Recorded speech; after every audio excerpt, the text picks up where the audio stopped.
어르신, 혹시 지금 주방에 있는 음식이 어르신의 전립선을 서서히 망가뜨리고 평생 소변 문제나 성기능 장애, 심지어 암까지 유발할 수 있다면 어떻게 생각하시겠습니까? 수십 년간 즐겨 드셨던 그 식사들이 사실은 우리 몸의 가장 연약한 샘 조직인 전립선을 공격하고 있었다면 또 어떠시겠습니까? 오늘 우리는 전 세계 남성들의 전립선에 심각한 해를 끼치고 있는 음식들에 대한 어두운 진실을 깊이 파헤쳐 볼 것입니다. 이것은 단순히 일반적인 건강 조언을 드리는 영상이 아닙니다. 우리는 전립선 염증과 호르몬 교란, 그리고 세포 손상을 유발하는 구체적인 음식들을 낱낱이 밝힐 것입니다. 장담하건대 그중 몇 가지 음식은 지금 바로 어르신의 냉장고에 들어있을 가능성이 높아 깜짝 놀라실 겁니다. 하지만 더 충격적인 사실은 식품업계가 이러한 연관성을 아주 잘 알고 있다는 점입니다.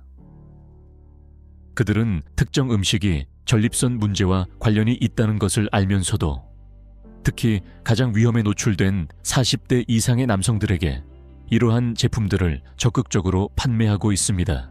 이것은 문제의 근원을 해결하는 대신 여러분을 아프게 만들고 치료에 의존하게 함으로써 유지되는 수조원 규모의 거대한 산업입니다. 저는 과학적 연구와 실제 사례를 통해 입증된 어르신의 전립선 건강에 가장 위험한 8가지 음식을 공유해 드리고자 합니다. 우리는 이 음식들이 어떻게 세포 수준에서 전립선에 손상을 입히는지, 왜 의료계에서는 종종 이러한 식단과의 연관성을 간과하는지, 그리고 가장 중요하게는 오늘부터 자신을 보호하기 위해 무엇을 할 수 있는지 알아볼 것입니다. 이 영상을 다 보고 나시면 건강한 노년을 위해 전립선을 지키고 싶다면 식단에서 어떤 음식을 빼야 하는지 정확히 알게 되실 겁니다. 또한 왜 특정 국가의 남성들이 전립선 문제 발병률이 현저히 낮은지, 그리고 그 모든 것이 그들이 무엇을 먹지 않는지에 달려있다는 사실도 발견하게 될 것입니다. 가장 충격적인 사실부터 시작하겠습니다. 남성의 전립선을 파괴하는 첫 번째 음식은 여러분이 생각하는 그런 음식이 아닙니다.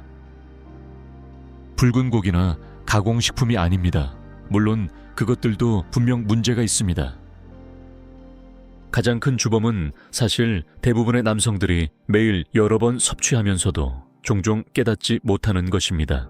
붉은 고기, 특히 가공되거나 고온에서 조리된 붉은 고기는 식단에서 전립선 건강에 가장 큰 위협 중 하나입니다. 하지만 그 진실은 대부분의 사람들이 아는 것보다 훨씬 더 복잡합니다. 전 세계 소비 패턴을 살펴보면 붉은 고기 섭취량이 가장 높은 국가들에서 전립선암과 양성전립선 비대증의 발병률 또한 꾸준히 가장 높게 나타납니다. 미국의 경우 남성들은 평균적으로 매년 약 56kg의 붉은 고기를 소비하는데 이는 매주 약 1.1kg에 해당합니다. 반면 전통적으로 붉은 고기 섭취가 매우 적은 일본과 같은 국가의 전립선암 발병률은 냉혹한 현실을 보여줍니다.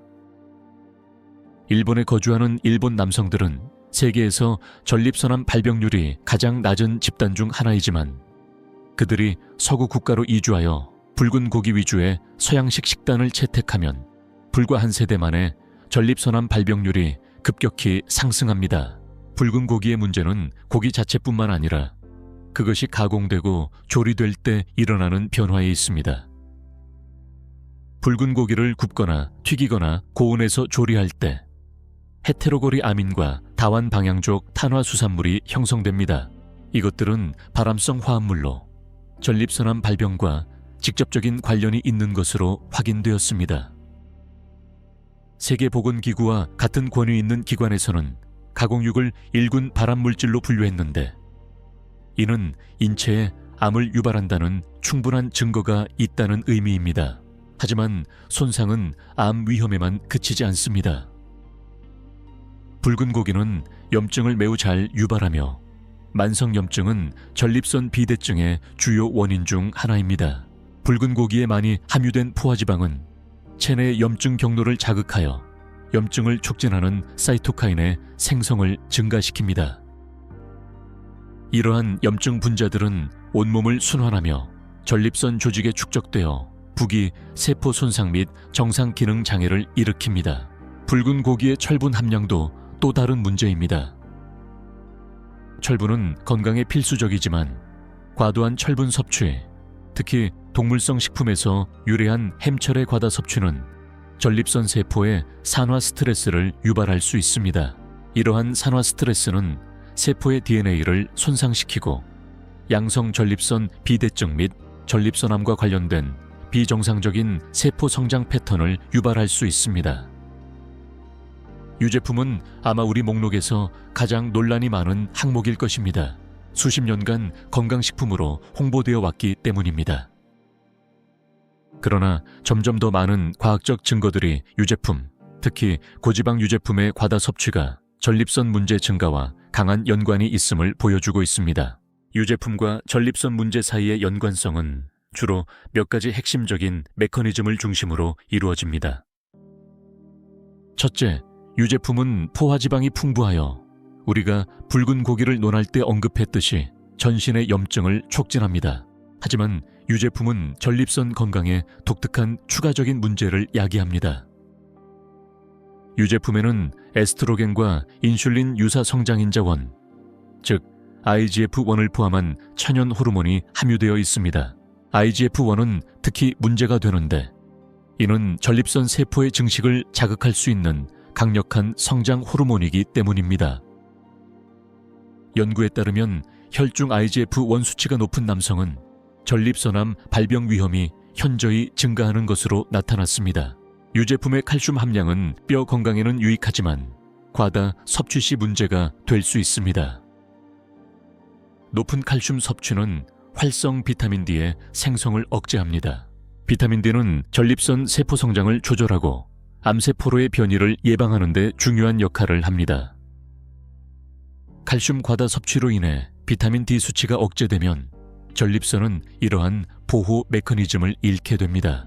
서울대학교 의과대학에서 수만 명의 남성을 대상으로 11년 이상 추적한 연구에 따르면 매일 2잔 반 이상의 유제품을 섭취한 남성은 하루에 반잔 미만을 섭취한 남성보다 전립선암 발병 위험이 34% 더 높았습니다.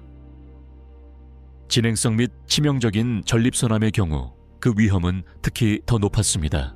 전통적으로 유제품 소비량이 낮았던 많은 아시아 국가들은 역사적으로 전립선 문제 발병률이 훨씬 낮았습니다. 그러나 유제품 소비 증가를 포함한 서양식 식단이 전 세계로 확산되면서 이들 국가의 전립선암 발병률도 그에 따라 상승하기 시작했습니다. 가공식품은 여러 경로를 통해 동시에 전립선을 공격하는 식단의 악당입니다. 포장된 과자, 냉동식품에서부터 통조림, 즉석식품에 이르기까지 이러한 식품들은 전립선 건강에 심각한 해를 끼칠 수 있는 다양한 화학물질, 방부제, 인공 첨가물을 함유하고 있습니다. 가공식품의 가장 큰 문제 중 하나는 높은 함량의 최종 당화산물입니다. 이 화합물은 고온에서 가공될 때 단백질이나 지방이 설탕과 결합하여 형성됩니다. 최종 당화산물은 염증을 매우 잘 유발하며 전립선 염증 증가 및 세포 손상과 직접적인 관련이 있는 것으로 확인되었습니다. 가공식품은 또한 나트륨 함량이 매우 높아 한 번의 섭취량이 하루 권장량의 2~3배에 달하는 경우가 많습니다. 과도한 나트륨 섭취는 체액 저류를 증가시켜 비뇨기계에 추가적인 압력을 가함으로써 전립선 비대와 관련된 배뇨 증상을 악화시킬 수 있습니다. 가공식품에 사용되는 방부제는 또 다른 우려사항입니다. 가공육 보존에 흔히 사용되는 질산염과 아질산염은 체내에서 니트로사민을 형성할 수 있습니다. 이 화합물들은 이미 알려진 발암물질로 특히 전립선암 발병과 관련이 있는 것으로 지목되었습니다. 아마도 가장 교활한 것은 많은 가공식품이 정상적인 호르몬 기능을 방해하는 화학물질인 내분비 교란 물질을 함유하고 있다는 점입니다. 이들은 체내에서 에스트로겐을 모방하여 전립선 기능을 조절하는 미묘한 호르몬 균형을 깨뜨릴 수 있습니다. 이러한 호르몬 균형이 깨지면 전립선의 비정상적인 성장과 암 위험 증가로 이어질 수 있습니다. 가공식품의 편리함 때문에 많은 남성들, 특히 바쁜 생활을 하는 남성들의 주식이 되었습니다. 그러나 이러한 편리함은 전립선 건강이라는 큰 대가를 치르게 합니다. 연구에 따르면 가공식품을 가장 많이 섭취하는 남성은 주로 자연식품, 비가공식품을 섭취하는 남성보다 전립선 문제 발생률이 50% 더 높다고 합니다. 알코올은 전립선 건강에 가장 과소평가된 위협 중 하나이지만 사회적으로 가장 널리 받아들여지고 소비되는 전립선에 직접적인 해를 끼치는 물질 중 하나이기도 합니다. 알코올과 전립선 문제의 관계는 복잡하며 여러 생물학적 경로가 함께 작용하여 세포 손상과 호르몬 불균형에 완벽한 폭풍을 일으킵니다.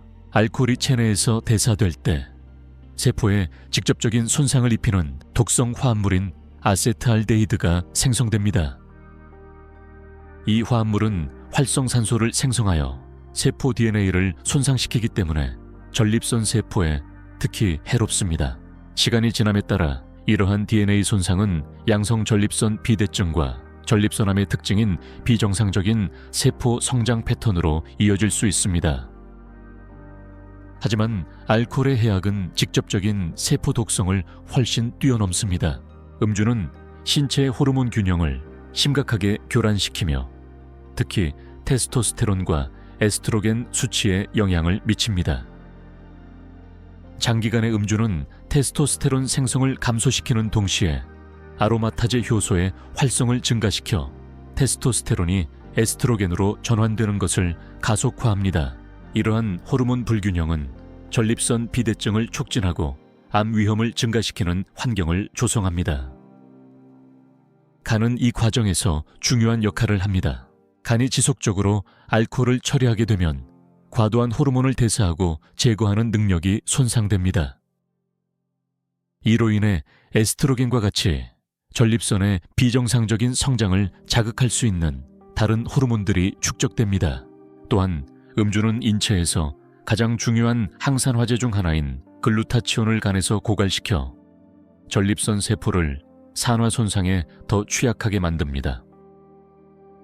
국내외 여러 대규모 연구에 따르면 과도한 음주는 공격적인 전립선암 발병 위험을 현저히 증가시키는 것으로 나타났습니다.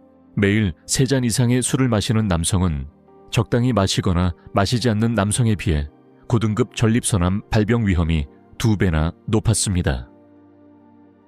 마시는 술의 종류도 중요합니다. 맥주는 특히 전립선 문제와 관련이 있는데 이는 부분적으로 홉과 보리에서 유래한 식물성 에스트로겐이 풍부하기 때문입니다. 이러한 식물성 에스트로겐은 호르몬 균형을 더욱 교란시키고 전립선 비대증을 유발할 수 있습니다. 와인은 종종 항산화 성분 때문에 칭송받지만 과도하게 마실 경우 마찬가지로 위험하며 잠재적인 이점은 전립선 건강에 미치는 부정적인 영향을 훨씬 능가하지 못합니다. 설탕과 정제 탄수화물은 거의 모든 가공식품에 숨어 있고 대부분의 남성들이 그로 인한 손상을 인지하지 못한 채 대량으로 섭취하기 때문에 전립선 건강에 가장 교활한 위협일 수 있습니다. 평범한 한국 남성 한 명이 매년 약 68kg의 설탕을 소비하는데 이는 매일 약 40티스푼에 해당합니다. 이 놀라운 섭취량은 전립선 건강을 직접 공격하는 일련의 생물학적 문제를 유발합니다. 설탕이나 정제 탄수화물을 섭취하면 혈당 수치가 급격히 치솟아 췌장에서 대량의 인슐린이 분비됩니다. 이러한 인슐린 반응은 혈액에서 포도당을 신속하게 제거하기 위한 것이지만 장기적으로 높은 인슐린 수치는 전립선 세포를 포함한 전신의 인슐린 저항성 상태를 유발합니다. 전립선 세포의 인슐린 저항성은 정상적인 세포 기능을 방해하고 비정상적인 성장 패턴을 촉진합니다. 높은 인슐린 수치는 또한 우리가 이전에 유제품을 논할 때 언급했던 인슐린 유사 성장인자원의 생성을 자극합니다. 이는 여러 음식 공급원이 함께 작용하여 IGF-1 수치를 높이는 시너지 효과를 만들어 전립선암 위험을 크게 증가시킵니다. 설탕 섭취로 인한 염증 효과는 전립선 건강에 특히 해롭습니다. 혈당 수치가 급등하면 전신에서 염증을 촉진하는 사이토카인이 방출됩니다. 이러한 염증 분자들은 전립선 조직에 축적되어 만성적인 저강도 염증을 일으키고 시간이 지남에 따라 세포를 손상시키고 정상적인 기능을 방해합니다. 설탕 섭취는 또한 전립선 건강에 필수적인 영양소를 체내에서 고갈시킵니다. 설탕을 처리하는 데는 상당한 양의 아연, 마그네슘, 그리고 비타민 B군이 필요합니다. 아연은 전립선 기능에 매우 중요하고 이러한 영양소들은 대부분의 남성 식단에서 이미 부족한 경우가 많기 때문에 설탕 섭취는 영양 고갈과 영양 요구량 증가라는 이중고를 초래합니다. 전 세계적인 패턴을 보면 설탕 섭취와 전립선 문제 사이의 연관성은 더욱 명확해집니다. 설탕 섭취량이 가장 높은 국가들에서 전립선암과 양성 전립선 비대증의 발병률 또한 꾸준히 가장 높습니다. 반대로 정제설탕이 적은 전통적인 식단을 섭취하는 인구 집단에서는 전립선 문제 발생률이 훨씬 낮습니다. 튀긴 음식은 여러 해로운 요소들을 한 번의 식사로 결합하기 때문에 전립선 건강에 특히 위험한 범주에 속합니다. 고온 조리 과정, 변질된 지방, 그리고 튀기는 과정에서 생성되는 염증성 화합물들이 함께 작용하여 전립선을 손상시키는 완벽한 폭풍을 형성합니다. 음식을 고온에서 튀길 때 기름은 지질 과산화라는 과정을 거치면서 반응성이 높은 화합물을 생성하여 전신세포에 손상을 입힙니다. 이러한 화합물들은 자유라디칼을 생성하여 세포막과 DNA를 손상시키기 때문에 전립선 세포에 특히 해롭습니다. 대부분의 상업적인 튀김 요리에는 오메가6 지방산이 풍부한 식물성 기름이 사용됩니다. 소량의 오메가6 지방은 필수적이지만 일반적인 서양식 식단에서 오메가6와 오메가3 지방의 비율은 약 20대 1이며 최적의 비율은 4대 1에 가깝습니다. 이러한 불균형한 비율은 전신 염증을 촉진하며 전립선암 위험 증가와 직접적인 관련이 있는 것으로 확인되었습니다. 튀기는 과정에서 생성되고 종종 유통기한을 늘리기 위해 첨가되는 트랜스 지방은 전립선 건강에 특히 파괴적입니다. 이러한 인공지방은 정상적인 세포 기능을 방해하며 염증을 증가시키고 호르몬 생성을 교란하며 전립선 조직의 비정상적인 세포 성장 패턴을 촉진하는 것으로 나타났습니다.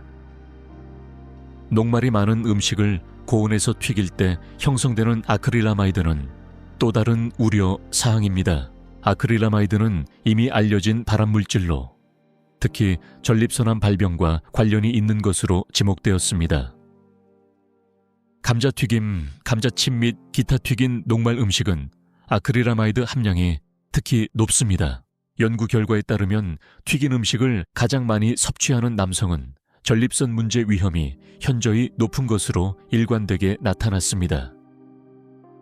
한 저명한 의학 저널에 발표된 연구에 따르면 일주일에 한 번 이상 튀긴 음식을 먹는 남성은 한 달에 한 번 미만으로 먹는 남성보다 전립선암 발병 위험이 30에서 37% 높았습니다. 소금 자체는 적당량 섭취 시 해롭지 않지만 서양식 식단에 만연한 과도한 나트륨 섭취는 전립선 건강에 여러 문제를 야기할 수 있습니다.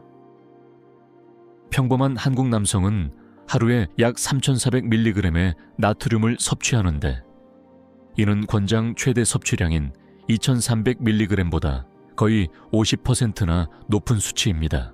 과도한 나트륨 섭취는 염증 경로를 활성화하고 염증 촉진 사이토카인의 생성을 증가시켜 전신 염증을 촉진합니다.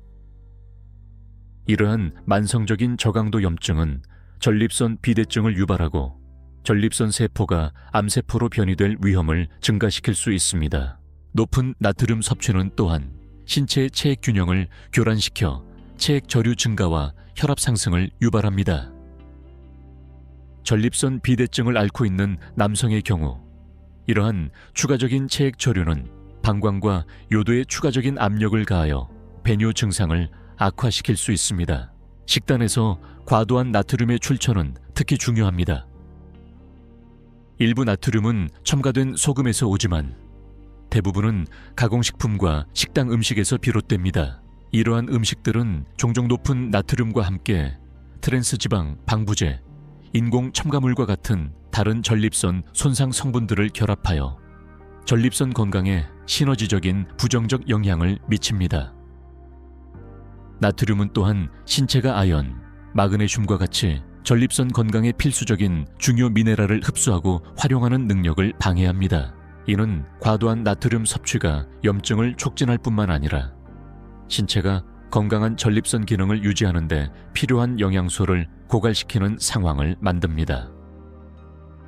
매운 음식이 직접적으로 전립선 비대증이나 암을 유발하지는 않지만 이미 전립선 문제가 있는 남성들의 증상을 현저히 악화시킬 수 있습니다.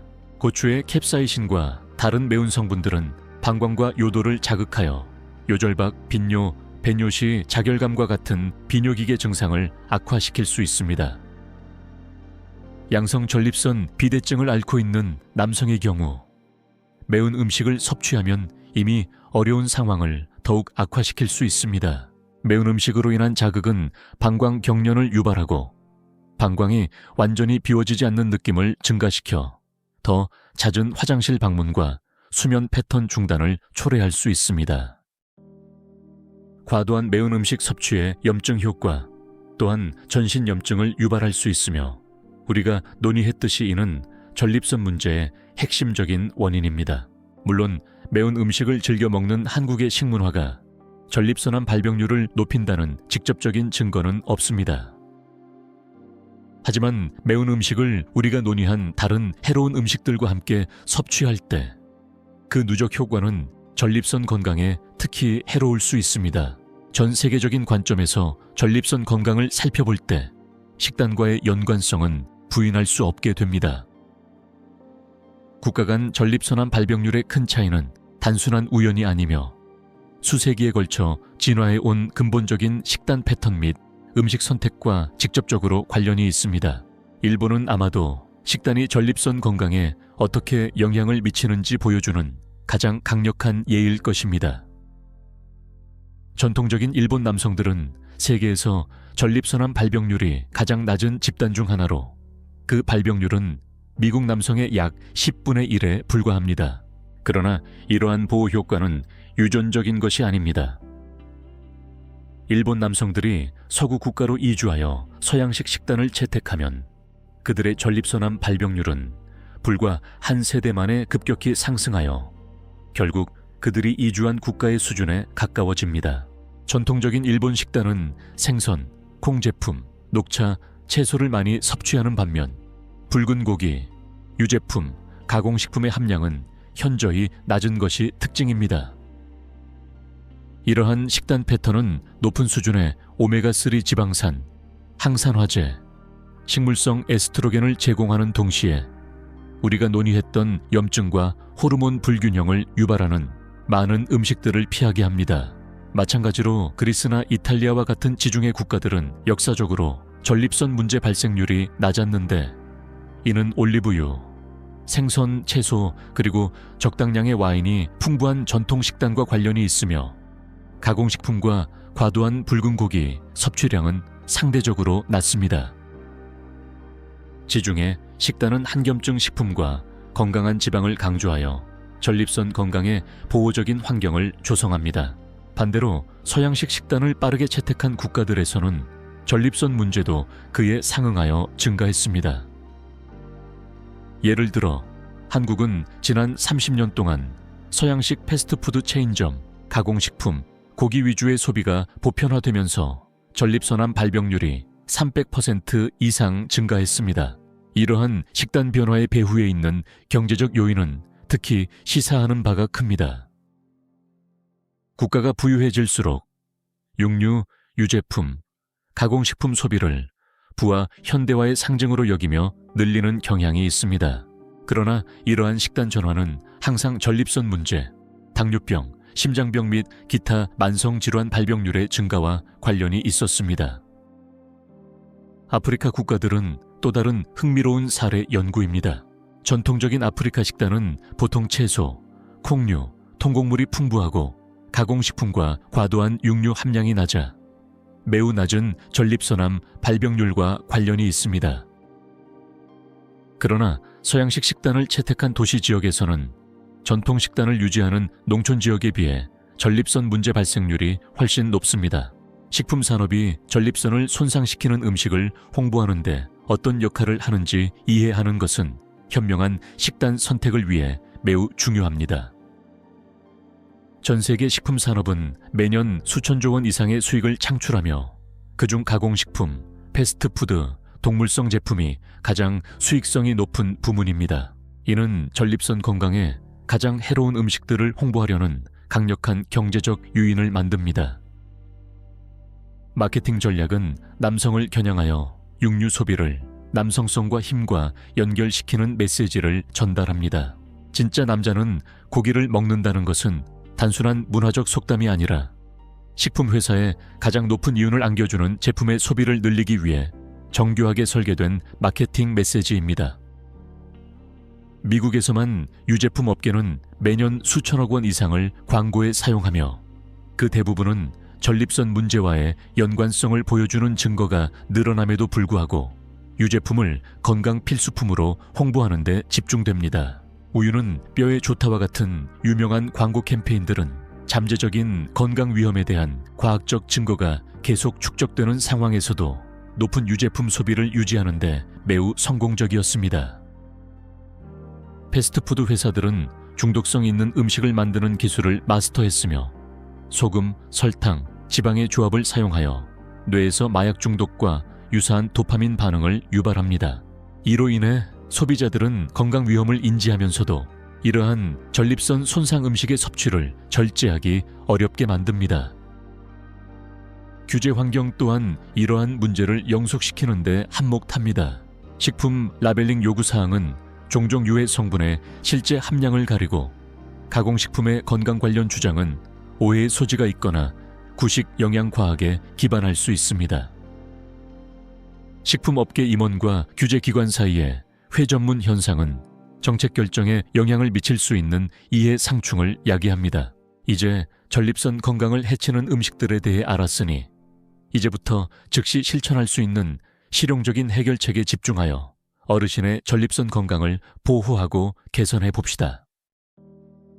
좋은 소식은 전립선은 식단 변화에 매우 빠르게 반응하며 많은 남성들이 올바른 조정을 한 후 단 몇 주 만에 증상 개선을 경험한다는 것입니다. 첫 번째이자 가장 중요한 단계는 우리가 논의한 해로운 음식들을 제거하거나 대폭 줄이는 것입니다. 이것이 다시는 스테이크를 즐기거나 맥주를 마실 수 없다는 의미는 아닙니다. 언제, 얼마나 자주 이러한 음식을 먹을지 전략적으로 결정하는 것이 중요합니다.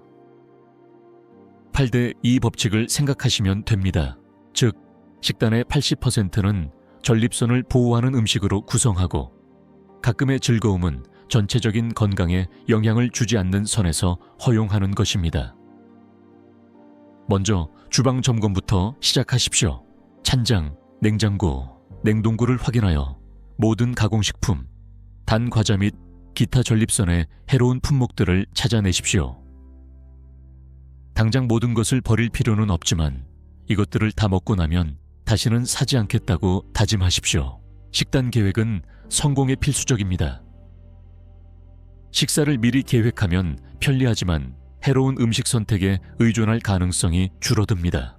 채소, 생선과 가금류 같은 저지방 단백질, 아보카도나 견과류 같은 건강한 지방, 그리고 통곡물과 콩류에서 얻는 복합 탄수화물을 중심으로 식사를 구성하는 데 집중하십시오. 식품 라벨을 읽는 것은 매우 중요하지만 무엇을 봐야 하는지 알아야 합니다. 성분 목록이 긴 음식, 특히 읽기 어려운 단어가 포함된 음식은 피하십시오. 성분 목록에서 수십 가지 다른 이름으로 나타날 수 있는 숨겨진 설탕에 특히 주의해야 합니다. 나트륨 함량도 주의 깊게 확인하고 가능하면 1회 제공량당 나트륨 함량이 140mg 미만인 음식을 선택하십시오. 조리 방법이 매우 중요합니다. 튀기는 대신 굽거나 찌거나 또는 올리브유나 아보카도유와 같은 건강한 기름을 소량 사용하여 볶는 데 집중하십시오. 고기를 구울 때는 먼저 재워두고 타지 않도록 하십시오. 이렇게 하면 유해 화합물의 생성을 줄일 수 있습니다. 수분 보충은 전립선 건강에 중요한 역할을 합니다. 하루에 최소 8잔의 물을 마시는 것을 목표로 하되 시간 조절에 전략을 세우십시오. 야간 배뇨 문제를 피하기 위해 낮 시간 일찍 대부분의 수분을 섭취하십시오. 녹차는 전립선 건강에 특히 유익한 추가적인 항산화제를 제공하므로 수분 섭취의 일부를 대체하는 훌륭한 대안이 될 수 있습니다. 식단 변화가 최우선 순위가 되어야 하지만 특정 보충제는 특히 해로운 음식이 많은 식단에서 전환하는 동안 전립선 건강에 추가적인 지원을 제공할 수 있습니다. 그러나 보충제는 건강한 식단을 대체하는 것이 아니라 보완하는 것이어야 합니다. 소팔메토는 전립선 건강에 대해 광범위하게 연구되었으며 양성 전립선 비대증의 증상을 완화하는 데 도움이 될 수 있습니다. 일반적인 복용량은 하루에 160에서 320mg이지만 어떤 보충제 요법을 시작하기 전에 반드시 의료 전문가와 상담하십시오.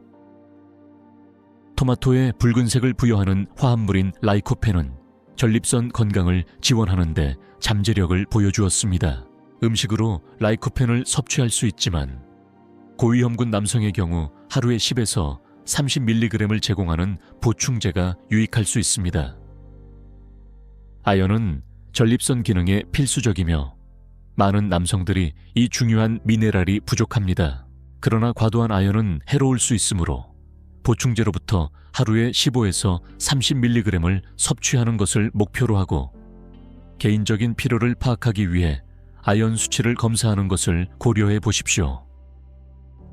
생선 기름에서 추출한 오메가3 지방산은 우리가 논의한 해로운 음식들의 염증 효과에 맞서 싸우는 데 도움이 될 수 있습니다.